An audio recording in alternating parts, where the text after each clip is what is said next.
Yep, it's already on. Sweet. All right. Let me share this bad boy. This is where we look like idiots. This is where we look like idiots, right at the beginning. Right, yep. Sharing away. Waiting for it to pop up. Come on.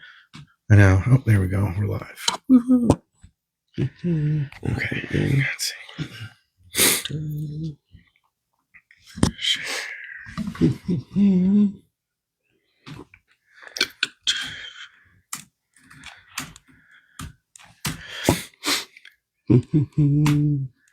Okay, shared.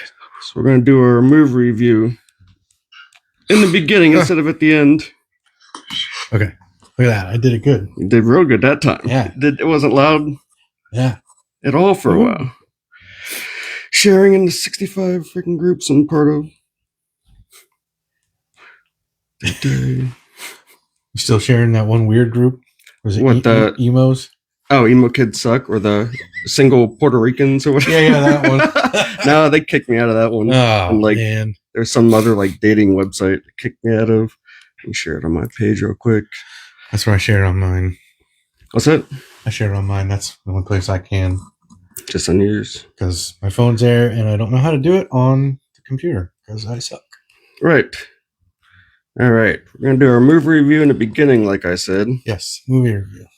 And usually, I'm not saying I doubt your movies. Yeah, you usually, well, okay. Yeah, you do. Okay. I doubt your movies. Yeah, that's fine. I'm, Right. I'm usually not super entertained by James movies. Just believe anything I say. They're usually like fiction, because they're usually like most of them are fantasy. Yeah. Right? No. Most of them are things that couldn't ever happen. What? All of your like wizards and warlock movies, You like don't know. those are the. But this one, freaking Tombstone, I really liked it. I thought it was really good. There wasn't a dull moment. I thought there was going to be a lot of downtime in it. No, it was. The suspense is built right from the beginning. Oh yeah, right from the get go. Yeah, and the characters were super good. Like I said, Billy Bob Thornton was great. You described him exactly too. Yeah, he wasn't in it for very long. No, he wasn't. But how he was like a tough guy. Tough guy until and he turned into a little pussy. Like right when. Like, Yeah. She just slapped me. Yeah, right. What's his name? What's the guy's name who died? I always forget his name. Val Kilmer. Val Kilmer. Yeah, his character was awesome. Yeah, there was a lot. I watched a little bit of how he came up with the voice. Oh, yeah? And apparently it was very aristocrat, and Doc had aristocrat blood. And so he studied aristocrats, how they talked back then, and oh, yeah? Long drawn out. And he did. Yeah, he put a lot of work into it. What's his name? The one guy in it, the guy, or I don't know if he was a brother or not, but he died. Sam Elliott? Is that his name? He was in the movie Twister. What's his name? Oh, Can't think of his name. Yeah, that guy. It was weird. Everybody knows who it is. Right. He didn't have any accent, though. Like, I was surprised that everyone else had accents except for him. He spoke exactly like he does in real life. And I was like, Did they have accents? They did. I mean, a little bit of. I mean, Sam Elliott was just Sam Elliott. Well, he has an accent, though, kind of in real life. Sort of, because he's like. But Kurt Russell had an accent. Val Kilmer had an accent. They had a little twang, you know? Yeah, well, maybe he was young and moved somewhere. I guess. I just thought. In Louisiana, I thought some other place. I thought it was just kind of funny that he was the only one who didn't have the accent. He wasn't like a huge character in it. No. But yeah, he was freaking like the dumb brother. Yeah, kind of. Sam Elliott was great though. He wasn't huge. I mean, he was pretty big in the movie, but I wish he had more. Well, the main lines. character is Whiter, right? And who's his brother, right? Yeah. I wish he had more speaking lines just because his voice is freaking awesome. Yeah, his voice is cool. I love his voice. Yeah, his voice is really good. It is. But yeah, no, I thought it was really good. The freaking shots, the cinematography was good. Yeah, no, it was really good. No, it was a really good movie. The bad guys, the cowboys, are freaking awesome. Oh yes, like they did really good. There's a lot of big names in that weren't big names. Yeah, for sure. Like Ike Clanton was the guy from Avatar. He was the mean military guy. The mean. Have you seen Avatar? Yeah, I don't really remember it though. He was the biggest, stupid movie. One of the biggest characters in it. Was he the main guy? He was not the main guy, but he was the general guy. I saw it one time. Buzz cut, the gray hair. Beefy. Oh yeah. No, I don't know. What? He was one of the cowboys? No, he was Ike Clanton. Oh, really? Yeah. Oh, Ike was the dirty guy who every time he got caught, he was like, "I'm sorry." Yeah. They should have killed him a lot sooner than that. They gave him so many chances, and then became a big bitch when they freaking caught him every time. Hey, Fabian's on. Fabian's on? Right from the beginning. Oh yeah. Crack these bad boys open. Crack it open. My Mountain Dew. And Vita's in. Yeah. Backed off. But yeah, no, I thought Tombstone was freaking really good. I got a kick out of it. Yeah, it was good. It was funny. It was suspenseful. Yeah. Action packed. Like it was like not. It was like there wasn't much downtime. No. And yeah, had a little bit of romantic stuff to it, but not a lot. Yeah, kind of a terrible romance. Yeah, I know. It wasn't. He wasn't into his wife. Right. And that's wrong, right? Right. That's wrong to not be into your wife. Right. But yeah, all the characters did a really good job. The ending, I wish the only thing I'd change, which I guess I thought they were going to have the big battle at the end of the movie, but they had it like kind of in the middle, the famous battle. Yeah, kind of like how history went. Yeah, I know. I wish they would have changed some things before they had to go find him, go get him. Yeah, true. Yeah, you can't have it at the end, then you'd have to have another one. Yeah, I wish they would have changed. Or I don't know, because the story didn't end at the battle. Yeah, I know, but that's what it's known for. I went to that place too. I didn't. Now I wish when I was there, I would have like appreciated it more because it was like, but it was like so touristy though. Yeah, you know, it's dirt and wood. Yeah, exactly. In Arizona, it was like just such a kind of a joking thing. Like, come on down. This is not like you're gonna go there and like shoot a couple guns in the streets. Oh yeah, that scene where the guy's showing off with the gun and he takes the cup. Yeah, that was great. I love that. Oh yeah, and I just looked it up. You're right. Doc Holliday was like a poor shot. Yeah. That's because the thing I looked up, See, it said he doesn't was, believe anything I say. I have trust issues. I can't help it. But yeah, he was not a good shot. I think he only killed 2 men, but he played a good part. Right. In the real world. Yeah, because in the real world, he was a dentist, he was a gambler, and like a gun. Something. Yeah. But yeah, no, I thought the movie was great. Really enjoyed it, and I would recommend it. Miss Bonaline. Yes, spring is here. Thank goodness. Yeah, no kidding. Freaking weather's finally getting nicer. Get my truck out. Yeah. Yeah. You gonna bring it home this weekend? This week, if it's not raining. Oh, yeah? Yeah. Tuesday, I think it's not raining. Oh, is it? I didn't even look at the weather. I don't know. One day it's not raining. It's coming home. Sweet. So awesome. What would you rate it? I'd give it pretty high. I'd give it probably, I'd say 7.4. I was going 7.8. 7.8. Yeah. I'd go up to maybe 7.6. What's IMDb give it? I think it gave it like a 7.4 or 6. Really? It was right around, right in between what we gave it. Yeah, that's my type of movie. What was the other Val Kilmer one you were thinking about watching? There's Real Genius.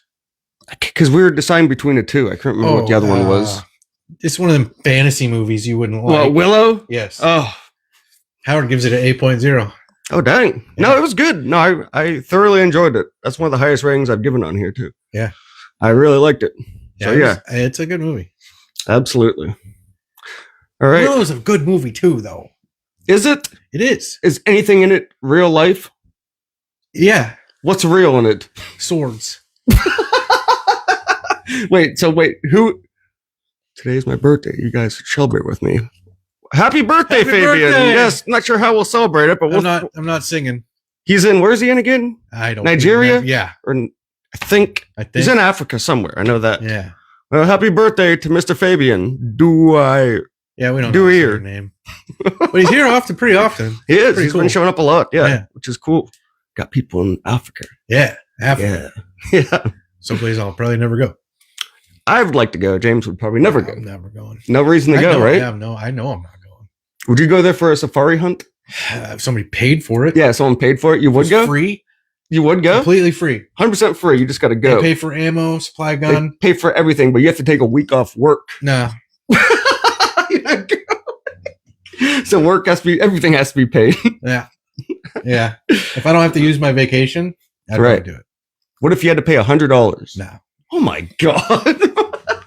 I go hunt to go to Africa? No. Yeah, but you don't hunt elephants or tigers in the woods. I don't want to hunt elephants and tigers. Why not? It's a challenge. I'm not. Something's trying to attack you. No. Oh yeah. What's your thing about? I'm not hunting something that can hunt me.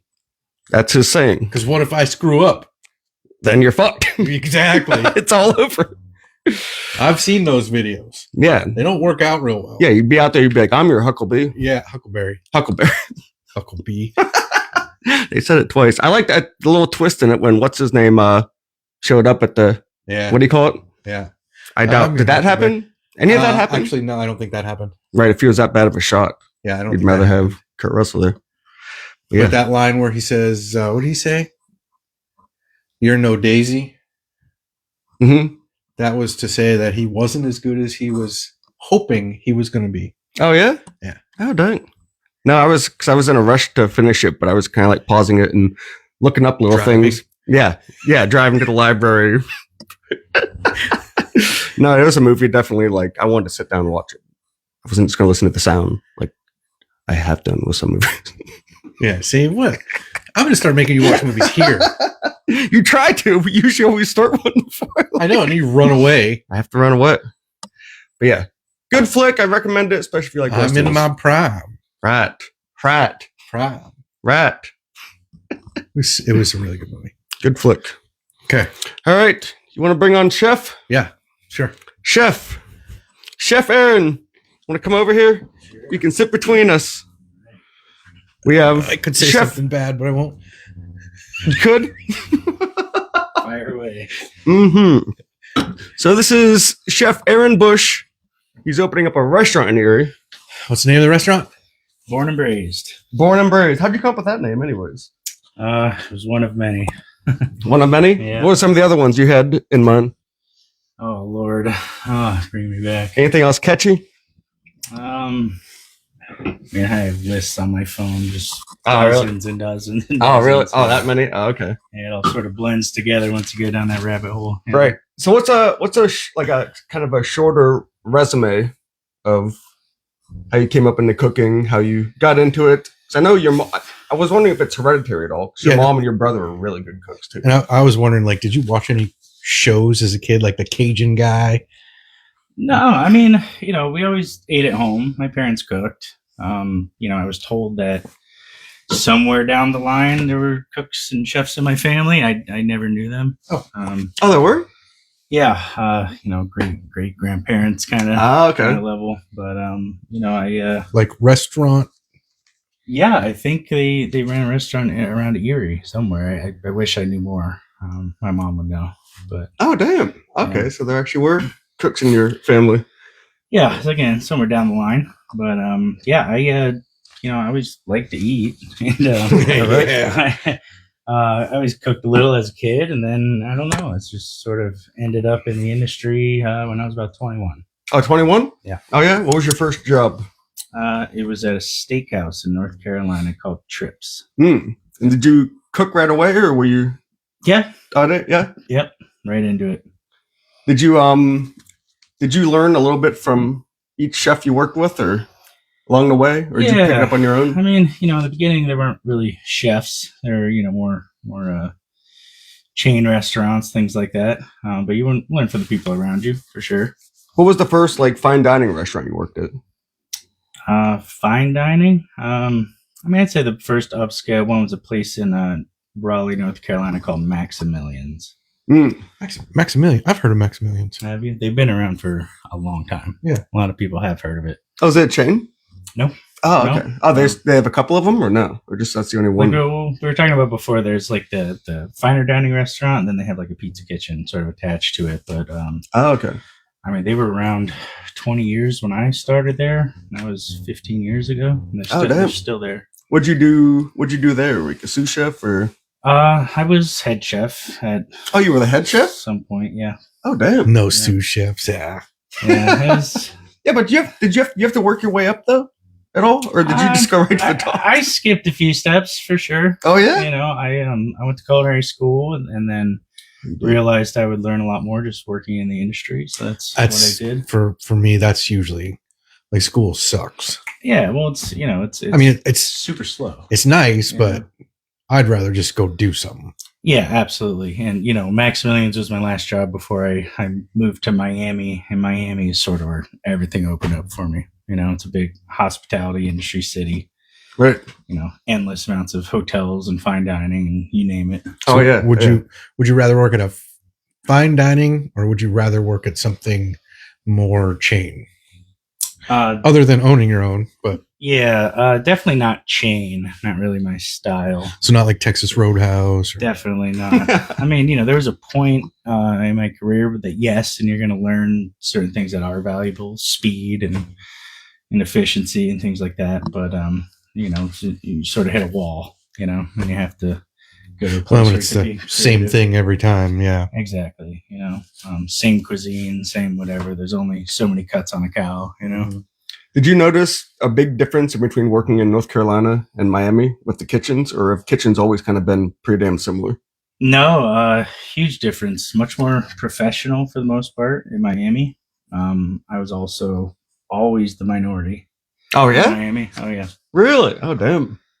Yeah, I mean, there's so many people that migrate there from the islands and from South America. That, Mhm. it's even English. I was the minority language. Really? How'd that work in the kitchen then? You point.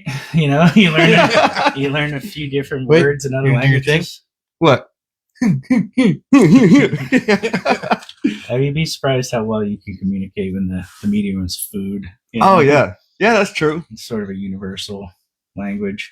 So you Like almost any common interest is, if you have a common interest in like, if you're welding, whatever, Right. you can communicate because you guys are all pretty much on the same page. Yeah, absolutely. So have you noticed like the customers' like taste for food has changed over the years at all, or no? I think their taste has been guided by society and by our need for more food as populations grow, and Yeah, right. how a lot of things come processed a certain way or grown a certain way, and I think that slowly over time that we taste things differently, and it's if you were to eat a cheeseburger now and a cheeseburger from the same place 30 years ago, it would not taste the same. No, it'd be way different. What's one of the strangest things you've seen in the kitchen? Phew. Has there been some pretty out there stuff? Oh yeah. That's right. Oh, Ugh. like food wise? Yeah.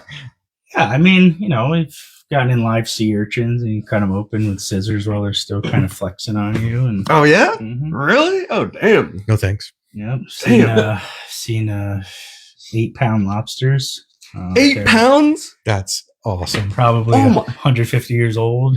Oh my god. Yeah, they're You pretty- guys killed it and ate it. I didn't. Someone with a lot of money did.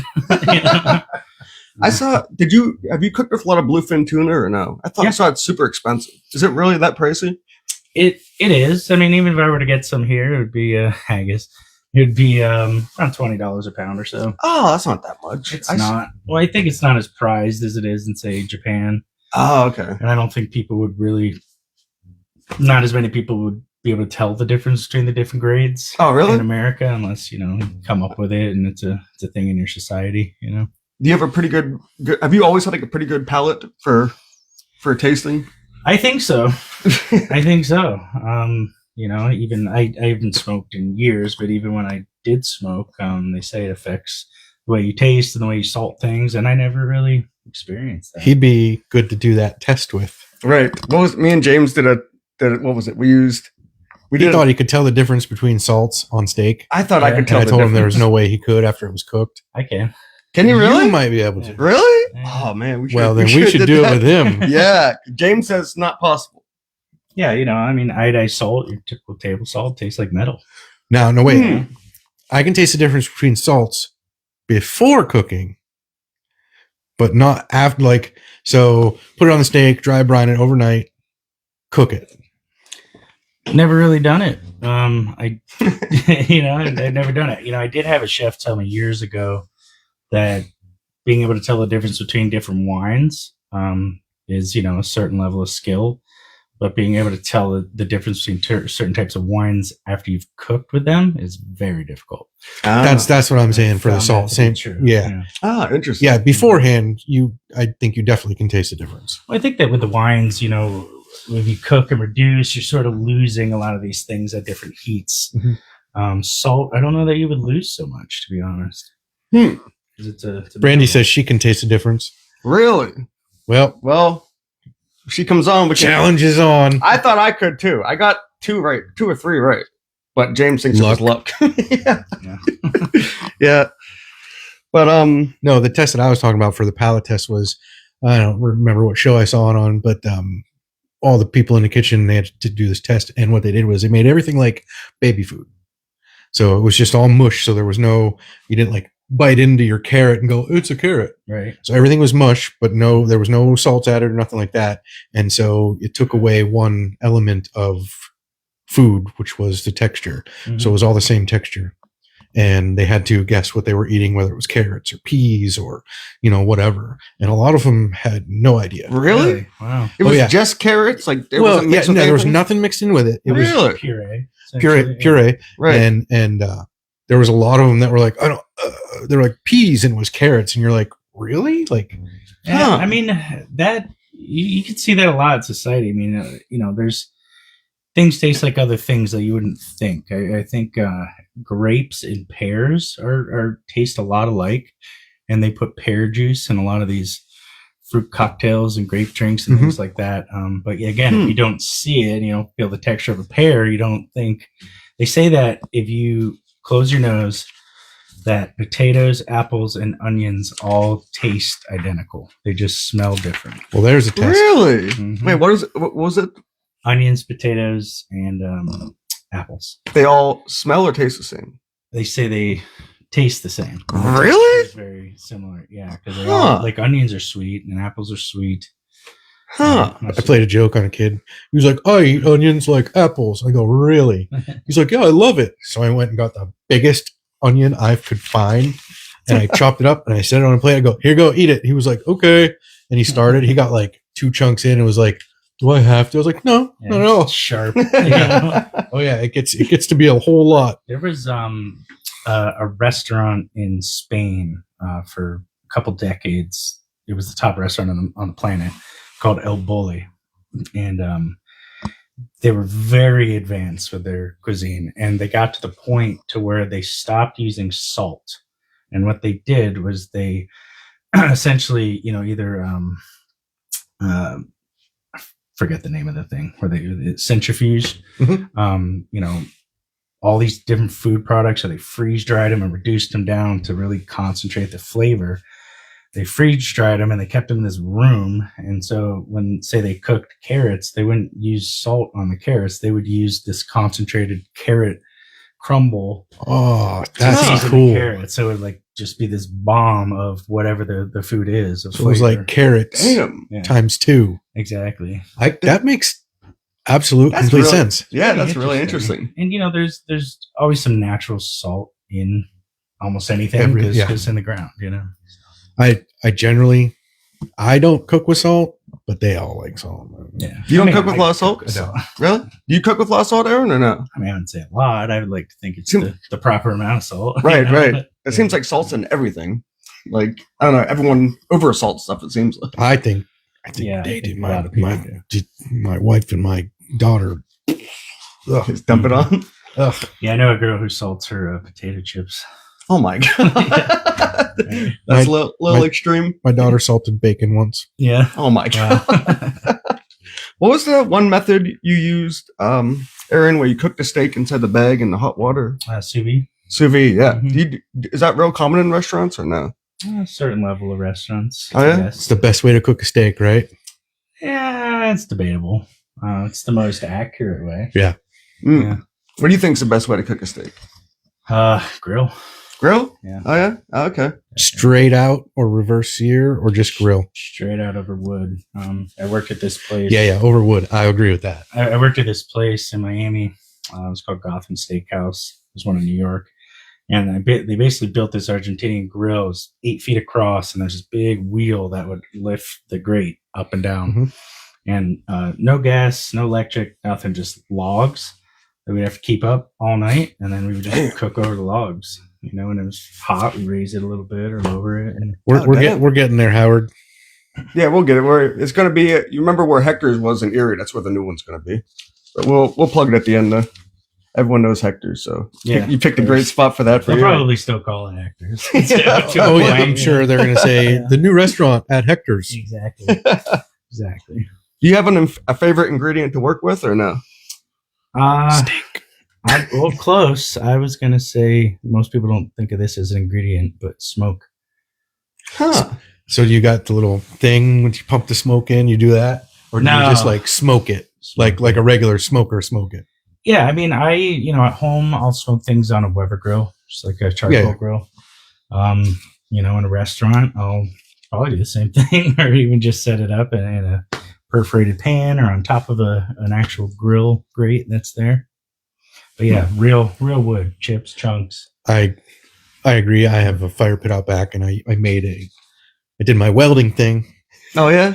I welded a cage and I put it right in the fire, and I used to cook all my food. It just gets to be a pain. And now I have one of the wood pellet grills, and I really like that because it's a whole lot easier. Yeah, it definitely is easier. The problem with smoking things all the time is you end up smelling like smoke. Yeah.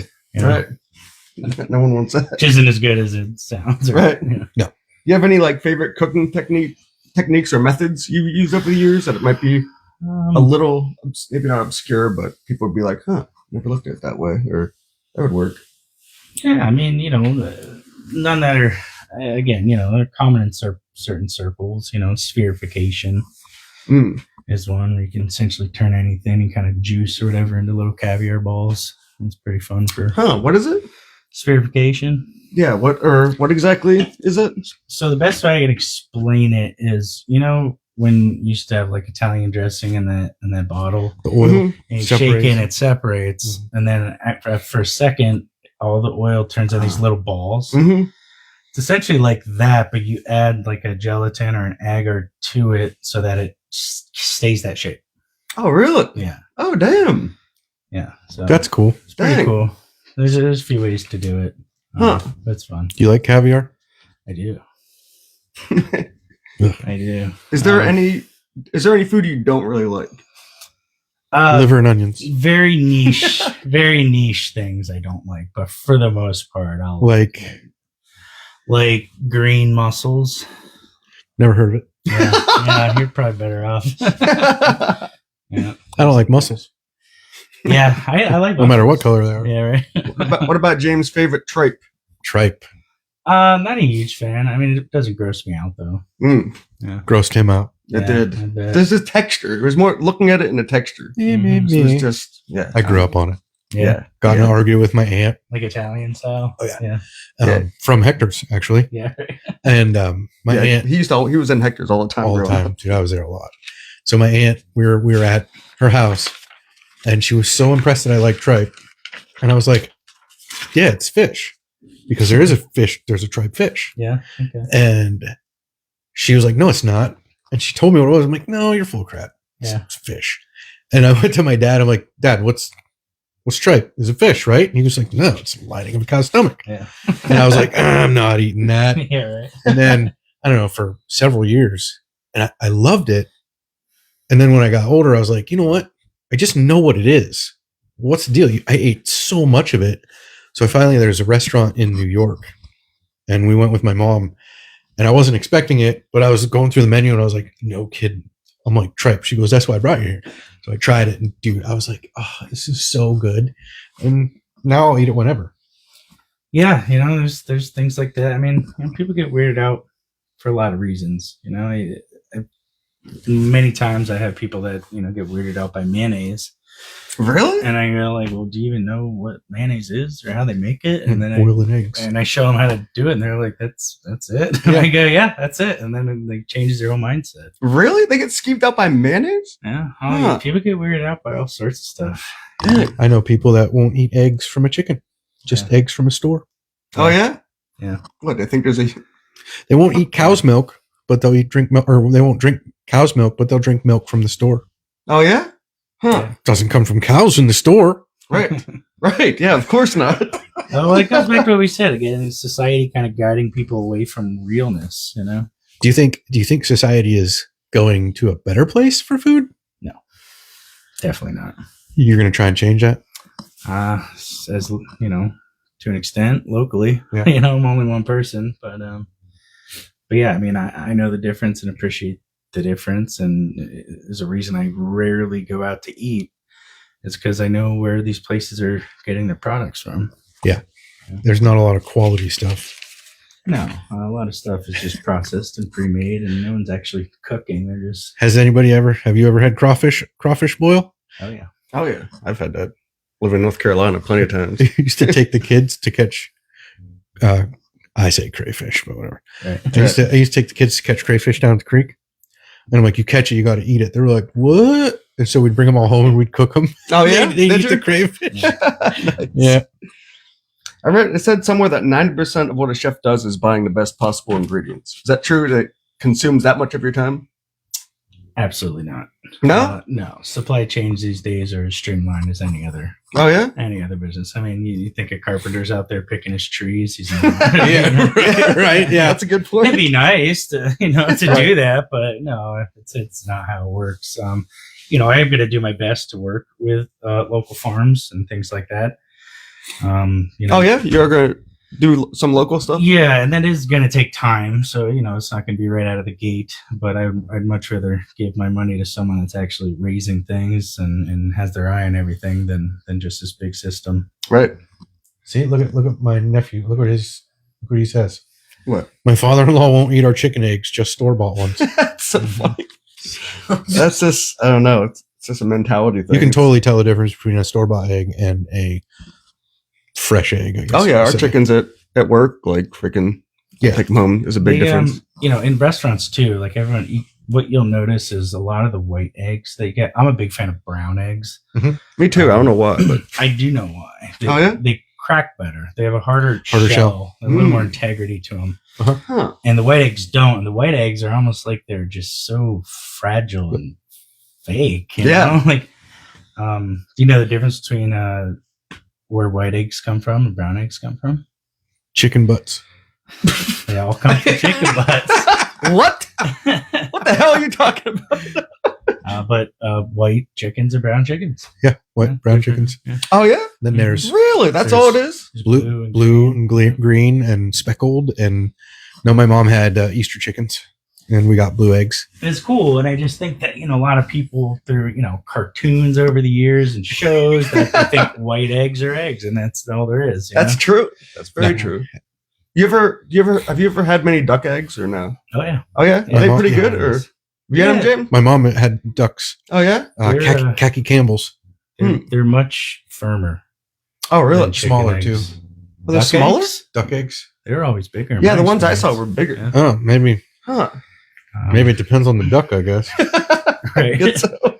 Yeah, and I would love to do duck Maybe eggs wait, around hold here. on. What about what were those stupid birds? They were so Quail? no, they were so freaking noisy. I can't remember. I'll think about it. Hold on. Bella. But it was a horrible Guinea hens. bird. Guinea hens. Oh, guinea hen. Guinea hens. Maybe I'm thinking of those. Maybe those were smaller. They were they were small. Never mind. Right. I figured it out. But it's such an annoying bird. They're that They, annoying. they never shut up. Really? Oh my gosh. Ugh. We had them for like a year, and my mom was like, "Get rid of these freaking things." No, yeah, no good. Aaron, do you have something you consider? What do you consider your best creation in the kitchen? Is there anything that comes to mind? Not really. I mean, there's nothing I've created that really hasn't been created before. That's you right. know? Right, right. Nothing new under the sun. No, there really isn't. It's really comes down to doing it the right way. 'Cause you could say this is a steak, and you could say this is a steak, but one could be boiled. Right. One could be from Haas's. and- Yeah, exactly. So or I don't know if there is a secret. What's the secret to cooking well? Why are you different from other cooks? Would you say, or chefs? Excuse me. You just have to care. It's just one of those things that either you're attracted to or you're not. And decide you want to spend the time to really learn about it and learn the science behind it. And Oh yeah, that's true. A all lot of that. there was a thing when you lived in Colorado. You were doing something, or you were going to do something about like training robots to cook or something. Yeah, there's a Training robots. I can't remember what it there's a was. job opportunity in I think it was Sacramento. It was a startup called Miso Robotics, and basically they were looking for chefs that knew how to code in order to program robot arms to cook. So you have a second talent. I dabbled. I definitely dabbled. Passion and quality. Brandy says. Yeah, I mean that's it, and it's just it's harder and harder to find quality. It used to just be food, and now it's organic at a higher price. Right. Yes. What are your thoughts on organic and non-organic? I mean, I think organic is a better quality for sure. I just think it's the same thing as selling somebody a hunting permit. I think we have the human right to be able to go out and get food or whatever, and then And the fact that guns. they categorize it, and And guns for hunting. we should be able to forage for guns. Yeah. But I think it was all this planned thing where they, figure out it's sales and it's capitalism. Have you ever gone? What's it called? Morel hunting. Hmm? Have you really? Yeah. Are you good at it? I want to do it so I mean, bad. I'm good at it. It's kind of like knowing where spots are. But can you identify? Oh yeah, I'm you definitely pretty can. good with mushroom foraging. Pretty good. Pretty good. I've never had any issues. That's one of I've- the things where I won't eat mushrooms that I find because Right. I could die. Right. Yeah, I started foraging out in Colorado for a few years, and we're pretty good at it. There's probably 10 or 12 edible types we would find regularly. Oh yeah. Yeah, and then a little less out here, but we go for gold morels, black morels, chanterelles, and then ramps, not mushrooms, but we go for ramps. I think Oh, I think it's ramp season right now. Oh really? Oh Yeah. damn. See, I'm one of them guys. I'll just wander through the woods, and I'm like, "Holy cow, a mushroom! Yeah, right. Let's leave it there because it could kill us." It definitely could. Yeah. Have you ever had a bad experience with that or no?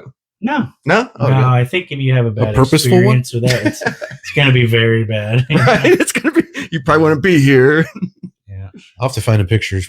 I took pictures at work. He wasn't there, but I was driving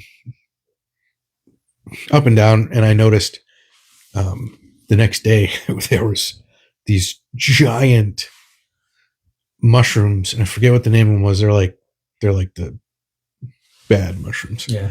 and they were so big. I thought they were like lawn ornaments. Yeah. They were huge. Wow. I mean, They grew that quick. Yeah. Oh my Or god. I was they just go fast. dumb and didn't notice them. But yeah, they grew. I swear it was like one day they were there, and the day before they weren't. Yeah. Really? Mushrooms are like that. They're pretty unique.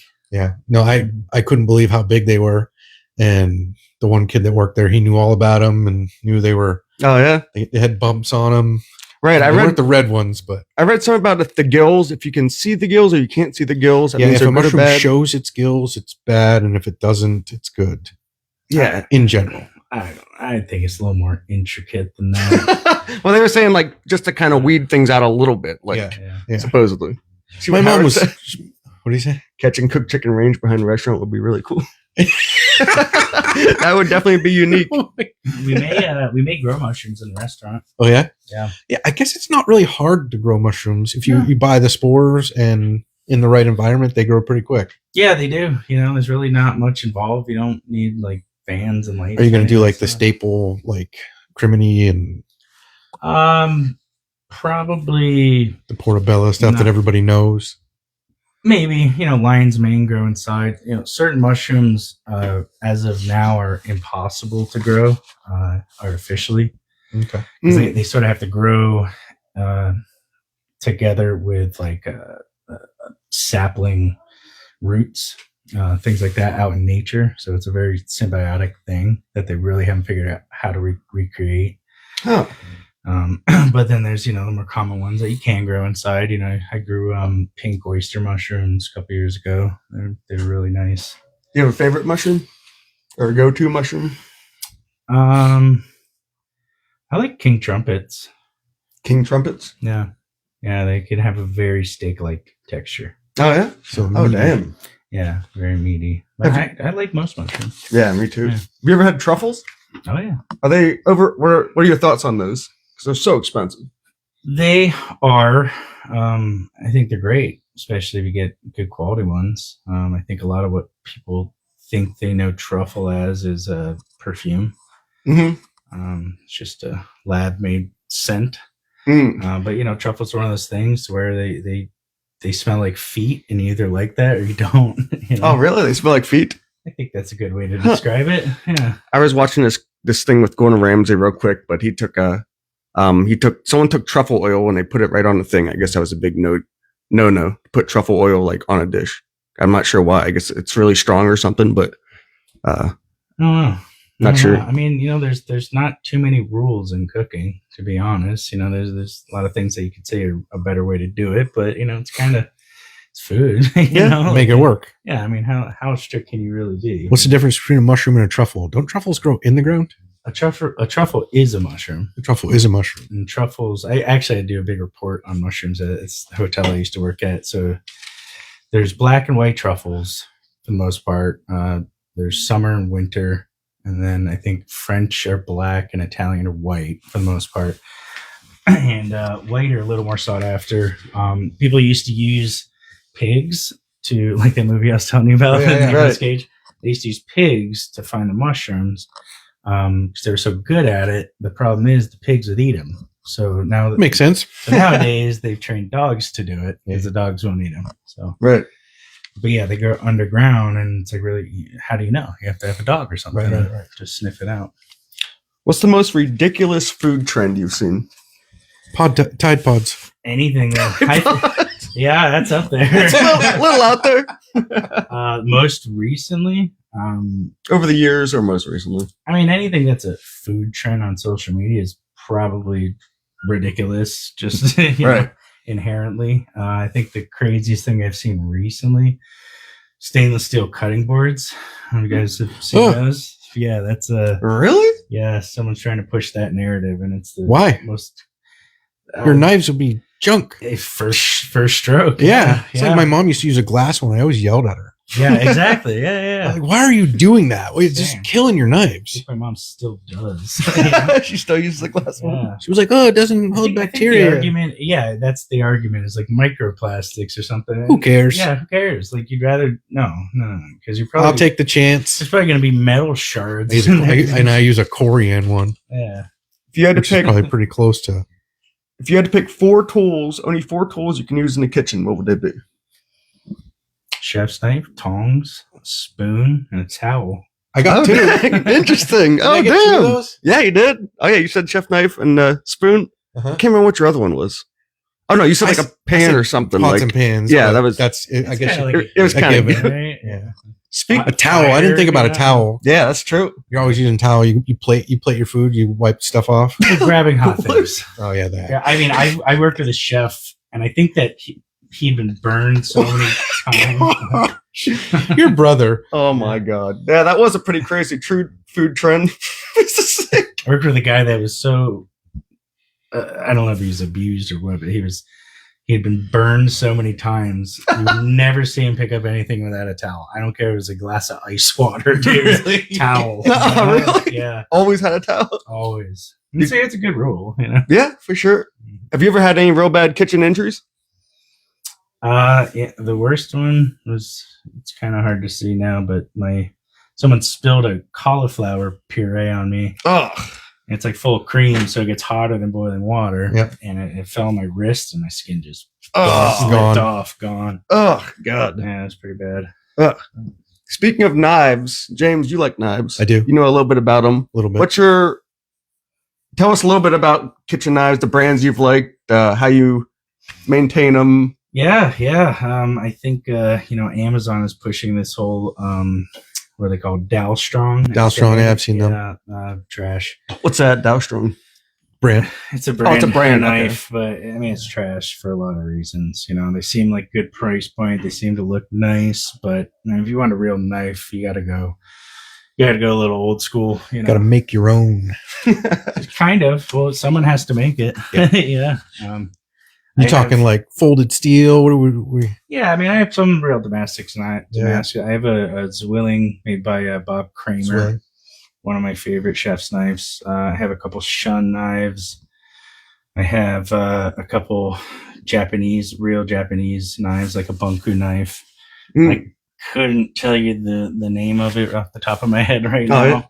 Yeah. But it's. I got generic ones. Yeah. What's your go-to knife in the kitchen, James? If you had one knife to use, is it Nakiri?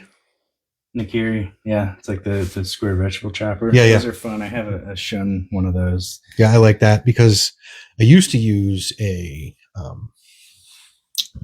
what do you call it? Cleaver. Yeah. I Oh, used yeah? to use a thin cleaver, and I really like it. I really like it because you just scoop it. Yeah. It's wide. Mm-hmm. I really like that. So most of the time I use a Nikiri knife. Yeah, it's one of my go-tos. You can kind of use it as a spatula, you know. Yep. Yeah.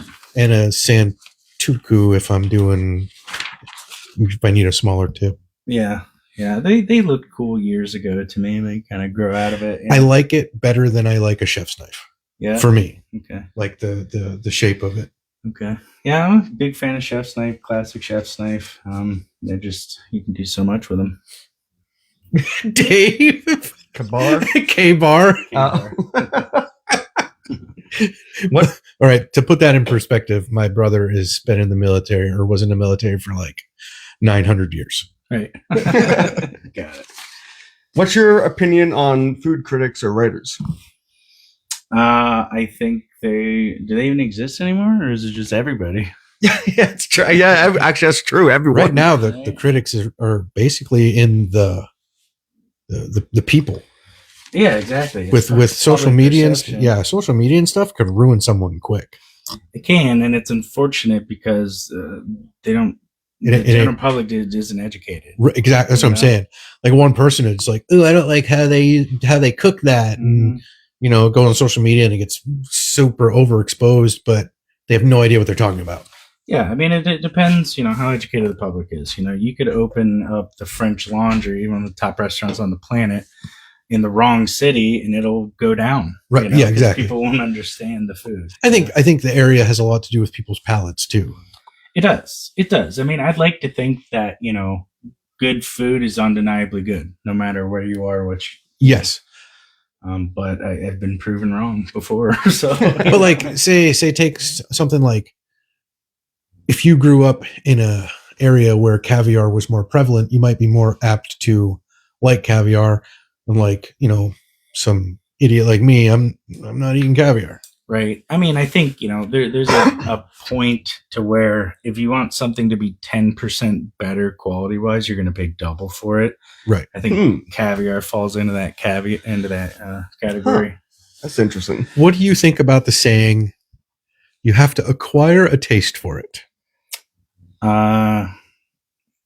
There's some truth to that. Definitely some truth Really? to that. To see, I think if I put it in my mouth the first time and it doesn't taste good, I'm done. Has there ever been anything that you didn't used to like and you like now? Really? I've had a couple things. I wouldn't say that. Okay, so there have been things when I tried 20 years ago that I tried again Because your palate can change. because your palate can change. Mm-hmm. I think a great example of something like that is blue cheese. And I think that most things in the food world, there are various levels of these things. So if you go out to Olive Garden, you get blue cheese that came in a bag, and you don't like it, that's fine. But if I give you a good Saint Andre or something like that, there's a good chance that you may like it. Huh. But that wouldn't be Interesting. acquiring a taste for it.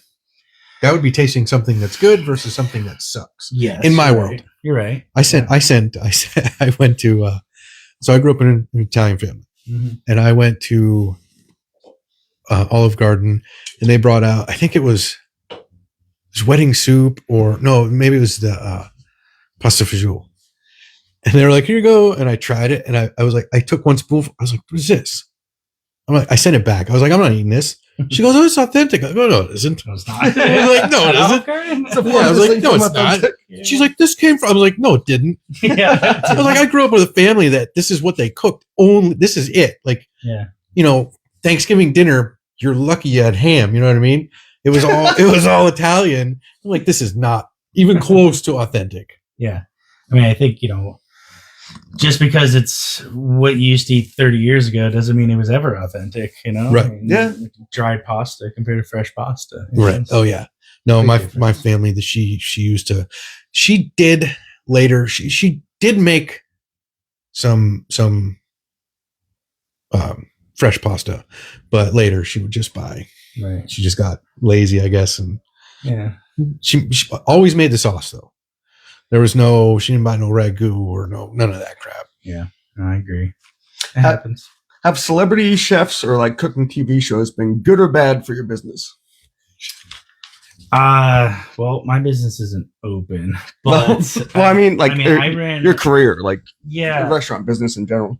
I was on Diner Drive-ins and Dives one time. Wait, is that dickhead guy? Yes, it is. That guy sucks. He just looks like a freaking.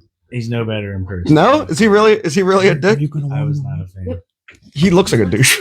Yeah. So I mean, we filmed at a restaurant. I won't name it, but it was down in Florida. Mhm. And I'll say this, you know, the crew, the TV crew, the producers, they were very good at their jobs. They really? knew exactly what they were doing, and they timed everything right. If they wanted the shot to look a certain way or people to act a certain way, they knew exactly how to get it there. Oh yeah. Yeah, they're very cool to work with. The host, not so much. But I will say this, you know, we were a busy restaurant anyway, but after our episode aired, it was just an explosion. Oh, really? It really was. Oh damn. Yeah. So it was good. It was definitely good for you guys. Yeah, and it lasted years. Media Oh, yeah? can be great, but Right. it can also be very toxic. Yeah, you know, a lot of it is, Like Dave Portnoy, yeah. one bite, everybody knows the rules. Everybody He could make or break a pizza place. Oh yeah, for sure. hmm So, yeah, I mean, it's just a double-edged sword, I guess. You know. Have you ever eaten at a Michelin star restaurant? Yeah. Have you? I've worked in them. Oh, did you really? Yeah. Oh yeah. Mhm. What would you say distinguishes them so much different from other ones? Is it just like you said, the chefs, the people actually really caring, Well, or is it their ingredients? you have to really care and be educated to cook at that level. Mhm.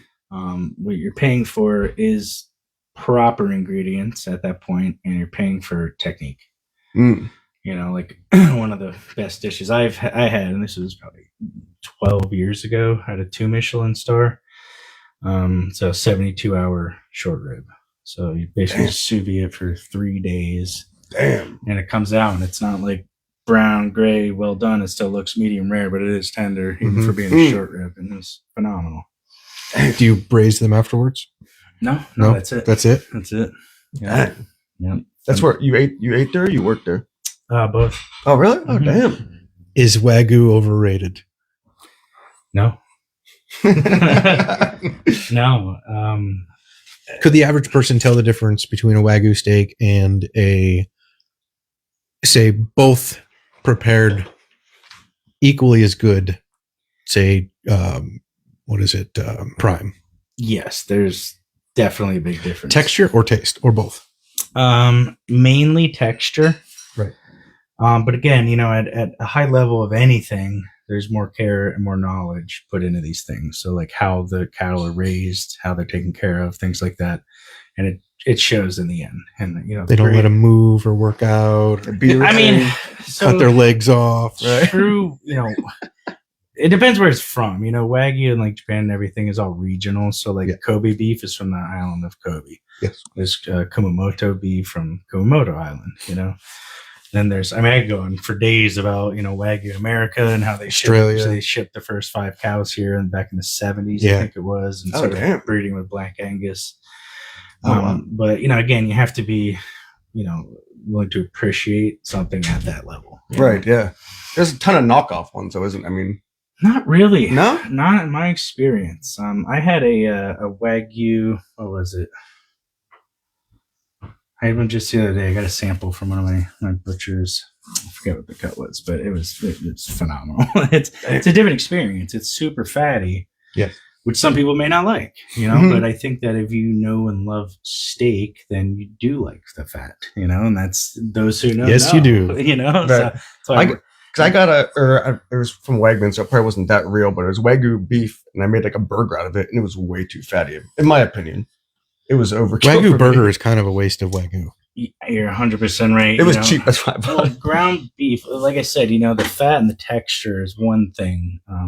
The fat content is there, but it's not so much the flavor, you know. And so, like when you think about Wagyu ground beef, it's just fattier ground beef. Like, Yeah. like you just Right. put more regular fat. I don't get it, Yeah. but you can't get that within the muscle of a steak any other way. Right. That's where Wagyu is really.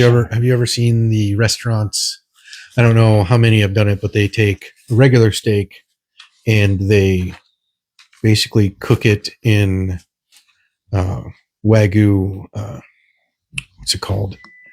Rendered down fat. Tallow. Wagyu tallow, to make it taste, or not Wagyu. I'm sorry, dry aged. I love dry aged. They take a regular steak and cook it in a dry aged reduced tallow, I haven't seen just so they can sell it at dry aged price. That's messed up. I wouldn't do that again. I mean, I know you wouldn't, and I probably wouldn't either, but they're doing it because they can charge that premium. And like you said, people really don't know what they're eating. Well, there's that. There's another way. It's called goji, something like that. It's like a fermented rice powder that you can rub on a steak, and after like a day, it kind of has that funk of a dry age on it to rush the process. But it's not true dry age steak, you know. You know, like at my restaurant, my burger is going to be a dry age blend. Cool. Which, you know, it just adds such more depth of flavor and some of that good Concentrated. Yeah. What's the deal with restaurants charging a bunch more money for blackened steak? Is it BS? It's total BS. I figured. Blackened is bullshit. Is it? It's nothing but like a seasoning. Yeah. What exactly is blackened? Blackened seasoning. It's like a Cajun seasoning. So it's just paprika, sprinkle some shit on? cayenne pepper, a couple herbs in there. That's it. I mean, some place charge $6-8 more for it on your steak. Know, and all it is a pinch of seasoning. That's crazy. Yeah. I did have one prime rib that was a blackened prime rib. And even though, I knew what it was, but it was probably the best prime rib I've ever had at a restaurant. And it was at Chovi's. And Chovi's. Oh my gosh. I wish they were still open. I do too. So what happened? It was super good. Any reason? The flavor. Yeah. The flavor, whatever seasoning they used, it was how I liked it. Yeah. And it was like the 16 ounce, and I had already ate my salad and everything else, and then I just couldn't stop eating. I just pigged out and gorged myself, but it was really good. And then they never had the same seasoning ever again, because I went back and it was a special, and I was like, "Can I get that black?" And he was like, "Yeah, we can make that," and it was not even close. Yeah, I'm sure. I mean, 9 times out of 10, if you order something blackened, they have a product called Paul Prudhomme's Magic Blackening Seasoning. And I feel like there was a point where he was backed by a big chain of restaurants, and that's where the whole blackening thing came into play. Could be. But, as an actual chef, blackening is total bullshit. I figured. I like salt, pepper, and garlic powder. Yeah, I mean, you got to let the ingredients shine, because why would you want to take a nice ribeye and put fucking paprika on it? Right. Yeah, exactly. for sure. No, salt, pepper, and garlic powder, and that's all I use on my steaks. And we went to Pittsburgh not too long ago. Actually, I was looking for a place that had good ratings on steak, just because I like to eat steak. And there was the one I found, and there was like barely any salt or pepper or anything on it. And I was like, wow, this is kind of a change to actually eat a good steak that tastes just like steak. Yeah. It was actually pretty good. Yeah, I mean, I still think, salt has its place. Salt opens up your taste buds, essentially. Yes. Purpose. Brandy had what was her question? What is your advice to anyone aspiring to be a chef? I say just get to cooking. Get to cooking and find the best restaurant you can find to work in. That's it. So schooling, is that, nope, don't waste your money? Don't waste Not at your all. money, not even close. I mean, look at how many culinary schools have gone out of business in the last 10 years. Right. Oh, yeah, that's true. Have you ever worked at a restaurant where they're like, you don't have a degree, so we're not hiring you? Never once. Really? Yeah, oh, dang. Yeah, I mean, I've sort of had a policy throughout the years, for a period that you can hold that for a minute. That I won't hire you if you went to culinary school, because you have this preconceived notion of that you're already a chef because you graduated school when you really didn't know anything. Oh, really? Yeah. Oh, damn. Absolutely. Oh, that's interesting. Mm-hmm. Huh. Have you, because I know with your restaurant, you said, or she said, like, knowledge base, anywhere to lean on to start the journey? Like you said just get a job at a really good restaurant. Okay. Yeah. Well, since we're getting to the end. Oh, there we go. Ooh, nice. You can set it wherever, and then I have other stuff. Hold on. All right. Okay, he's got some more stuff. So what's going to make your restaurant different from others, Aaron? Well, I cook. Is it? But but like he was telling me, it really surprised because you said all your noodles and stuff and pasta is going to be handmade. Yeah, I mean, we break down animals, we make ice creams in house, and all sauces and dressings, you name it. Oh, you're going to make the dressing and ice cream everything's made by hand? Oh yeah. Oh, really? Yeah. Is that kind of rare for this area or no? In my experience, yes. Oh, really? Yeah. Because you were at a big restaurant in Erie. You were the head chef there. I was. Everyone knows it, but Yeah, I think it's not at all on the level that I'm used to working. really, Yeah. Because it's known as such a big, good restaurant in Erie. It is, but again, it's Erie. It's the region, Right. You know? I'm from here, so I Right. get it. But I've just been around so much that I've just seen things in a different light, at a different level. Is your menu going to be always changing, or is it going to be the same thing for? Always changing. We actually have a few items built into the menu that rotate almost daily. Really? Our steaks are going to rotate constantly. We're offering braised items that rotate constantly. Soups rotate constantly, and ice cream that rotates Really? constantly. Oh, damn! Some unique things too. Lemon poppy seed ice cream, popcorn ice cream. Popcorn ice cream? Yeah. Is that tricky to make at all, or No, no? really. It's pretty easy. Yeah, doing it is there's a big nostalgia aspect to it. Oh, okay. Yeah. Oh, damn! I gotta try that popcorn Yeah, ice cream. You do. That sounds great. I'll take that back. What are some of the other things you're gonna have on the menu? Smoked fish dip, like a Florida style smoked fish dip. We might do it with walleye. Oh yeah. Yeah. Oh damn. Kind of a little local flair on it. All our liquor's made in Erie as well. Oh, it is. Yeah, we partnered with a distillery called Altered State. And Oh yeah, I know Altered State very well. They make everything on Green Garden Boulevard, and they get a lot of their grains from Edinburgh also. So, Oh yeah. Awesome. That's cool that you're going to try to keep local and stuff too. Yeah. Which is so you're hoping to be open by when? Second week of May. Second week of May? Mother's Day weekend. Okay. Weekend, yeah. And it's do you know the address or no? 802 West 18th. It's the old Hector. The old Hector's. That's how everyone Everybody knows it knows. is. Oh, did you see that Dominic's closed? The diner? Yeah, No, I don't think I did. yeah. They don't know if they're going to reopen it or not, which was a real bummer because I spent a lot of time there too. I've literally only ever had two things there since I was like I've never 10. been there. Yeah, me either. I was 10 years old. It was another big staple in Erie for a while, but Combination sub heated with side order hash browns, and I ordered that forever. And then I had a cup of cold sub once. Bonalene asked, "What will the price point be?" 'Cause that's what everyone cares about in Erie. It seems. Yeah, I mean, not too high, not too casual, but you're definitely gonna get what you pay for. We're not just charging because it's a fancy building or anything like that. Right. It really comes down to the food and the service and the drinks. Right. So it'll be kind of middle of the road for Erie. Yeah, I mean, we'll have entrees in the 20s, and they a good steak will go up in the 40s. Oh, okay.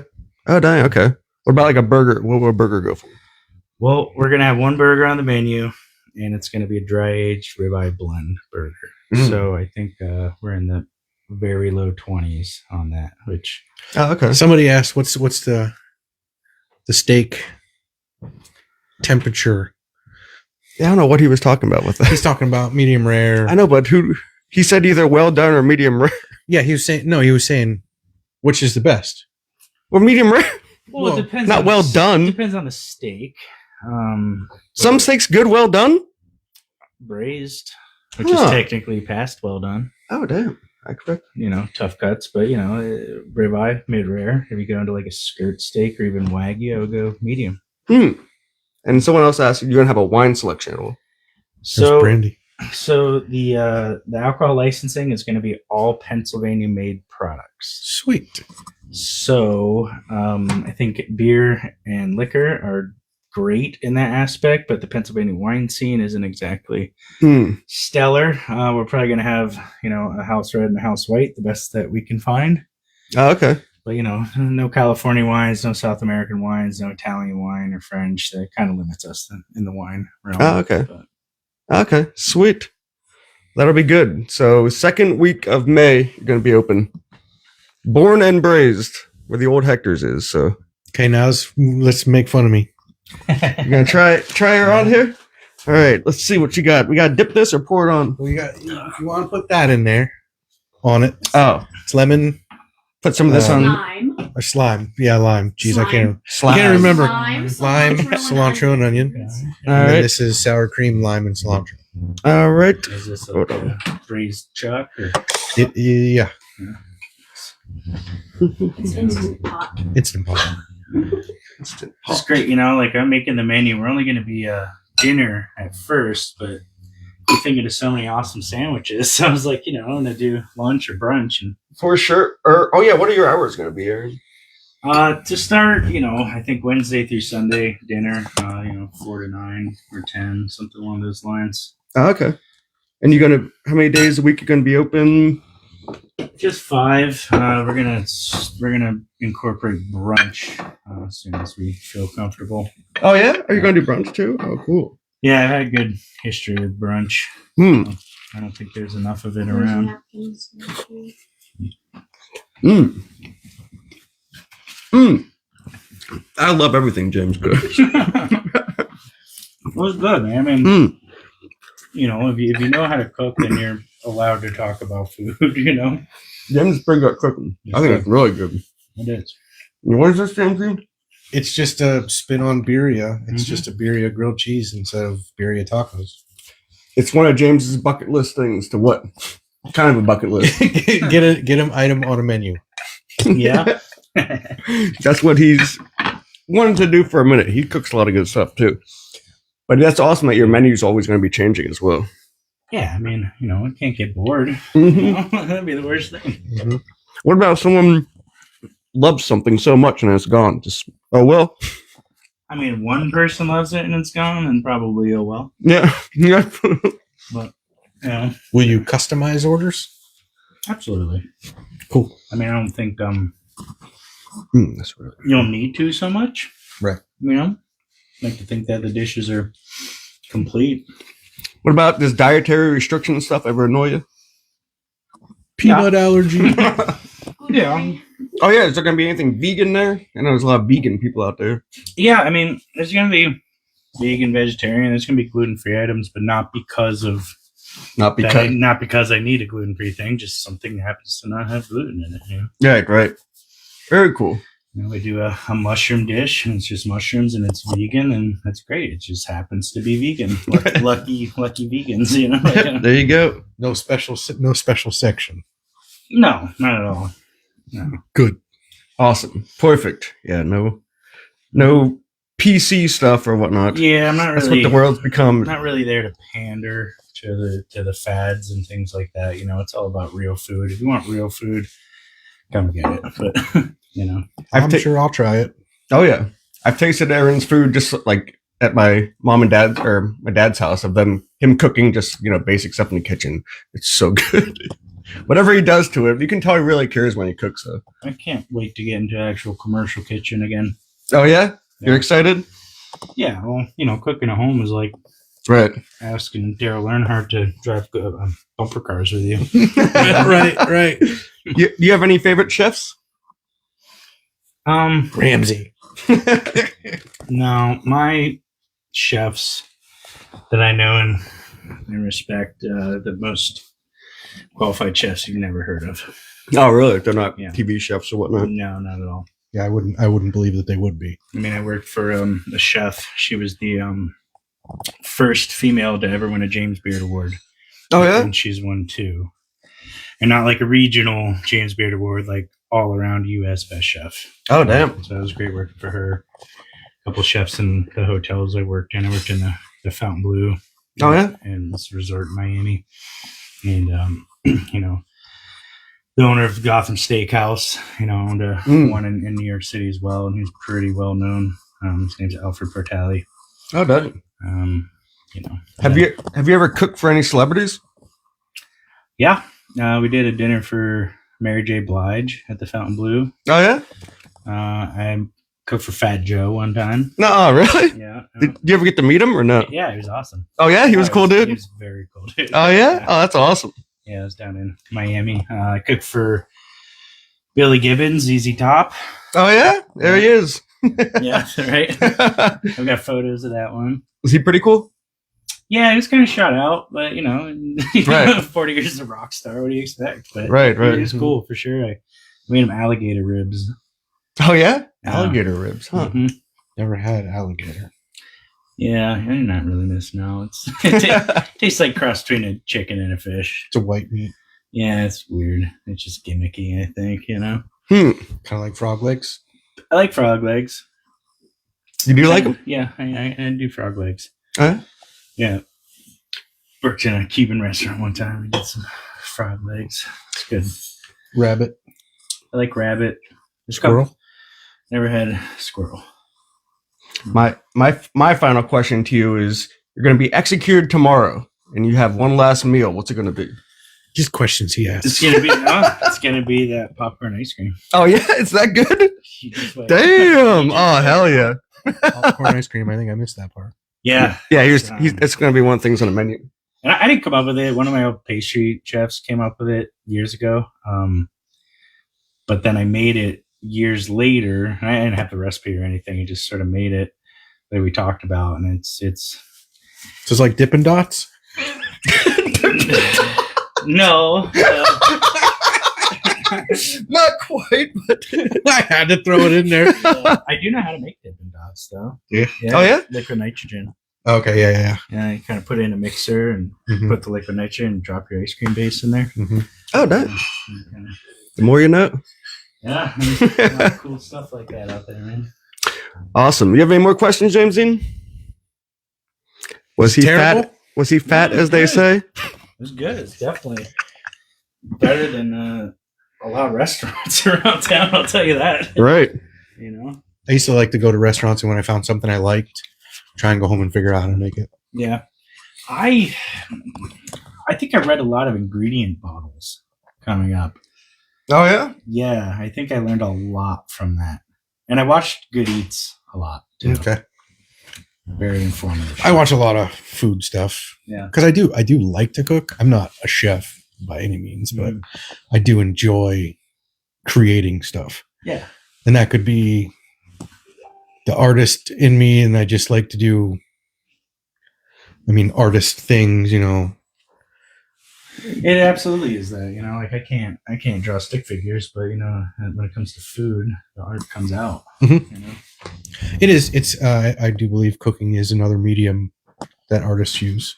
Absolutely. Do you have a favorite style or genre of food? You Nope. cook at all? No. Nope. Nothing. Just anything. Everything. Damn, I've- okay. I've worked in French, Argentinian, Jewish restaurants. I've worked in Asian fusion when that was a thing. All sorts Mhm. of American. Yeah, I like it all. Done it all. I mean, there are certain countries where the food is just not very good. Oh, certain Would you- countries? Would you ever eat any of that? I see the videos, the street food where they're like, Oh my But, god, like, the Indians. Indian stuff. Yeah. Oh, No, that's kinda so gross. disgusting. So nasty. Did you see the one where the guy was cooking with his friggin' hands? Mm-mm. No. He throws it into boiling oil and he just scoops it right out. I'm like, dude, what in the world? Freaking nut. Not that street food, but Thailand street food. I would definitely. Thai food. The only experience I had with Thai food is because we lived in New Jersey on Fort Dix McGuire Air Force Base, and there is such a mixed culture there because all the guys would bring their wives home. Yeah, right. They were all from different everywhere, and they had every type of restaurant you could imagine. But my one manager, she was Thai, and she bought a Thai thing from the Thai place, and it was the smallest thing of hot sauce you could ever imagine, and it was in like a tiny little plastic thing, and she goes, just the tip of the fork, and I'm like, get going. And I mixed it all up. I couldn't even eat it. I was like, this is ridiculous. Yeah. I got like two forkfuls in, and I was like, oh my God. And I threw it out, and she was like, I told you, just the tip of the fork. And I'm like, Just the you tip. weren't kidding. Mhm. Yeah. She also fed her dog steak every night. Yeah. Oh Jesus. Yeah, and then wondered why I wouldn't eat dog food. Yeah, of course. I told her, I was like, well, if you fed me steak every night and then tried to give me a hot dog, I wouldn't eat it either. Yep. Right. But what is your brother saying? Mashed potatoes. I don't know what you're talking about. Don't know. Not sure. Just a tip. Shut Yes. up, Luke. Not that one. All right. James, you got any more questions? I'm good. You good? All right. We'll talk later. Awesome. Thanks for coming on, Aaron. Yeah, You've been great. I think you taught a lot of people a lot. I learned some stuff. Yeah. We're gonna look forward to your restaurant. Yes. Second week of May, Born and Braised, where the old Hector's is. So we will see you guys there. Hopefully, A bunch of people, or a couple people on here said they're gonna go. So Randy said she's That's going to good. go, but I bet you're taking her. probably, All right. probably. All right. We will see everyone next week. Yep. I don't know what movie we're gonna review, but I'll post it. This James time will for post sure. it. Right. Peace. All right. See everyone next week. Uh-oh. James got her.